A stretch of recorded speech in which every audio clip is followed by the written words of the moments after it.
अंधेरी रात का साया, एक सच्ची घटना।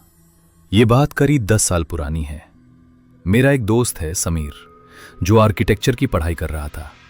उसे पुरानी इमारतों और किलों की तस्वीरें लेने का बहुत शौक था।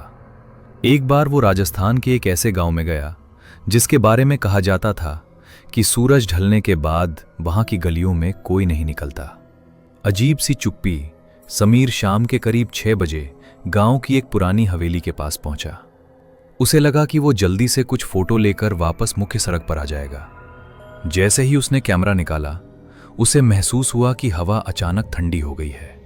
गांव के कुत्ते एक साथ अजीब आवाज में रोने लगे। वो परछाई। समीर ने जैसे ही हवेली के मुख्य द्वार की फोटो ली, कैमरे के फ्लैश की रोशनी में उसे ऊपर की खिड़की पर कोई खड़ा दिखाई दिया। उसे लगा शायद कोई गार्ड होगा। उसने हाथ हिलाकर इशारा किया, लेकिन वहां से कोई जवाब नहीं मिला। अगले ही पल उसने फिर से फोटो खींची। इस बार जो उसने देखा, उसके होश उड़ गए। खिड़की पर कोई इंसान नहीं, बल्कि एक साया था, जिसकी आंखें कोयले की तरह काली थीं, और वो बिना हिले डुले उसे ही देख रहा था।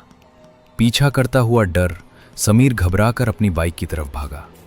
जब उसने इंजन स्टार्ट किया और पीछे मुड़कर देखा, तो वो साया अब खिड़की पर नहीं, बल्कि हवेली के गेट पर खड़ा था।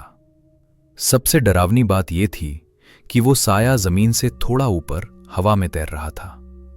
समीर ने बाइक तेज भगाई, लेकिन उसे लगातार ऐसा लग रहा था जैसे कोई उसके पीछे पीछे दौड़ रहा है। उसे अपने कान के पास किसी के भारी सांस लेने की आवाज सुनाई दे रही थी। वो तब तक नहीं रुका जब तक वो हाईवे के एक ढाबे पर नहीं पहुंच गया। अगले दिन का सच।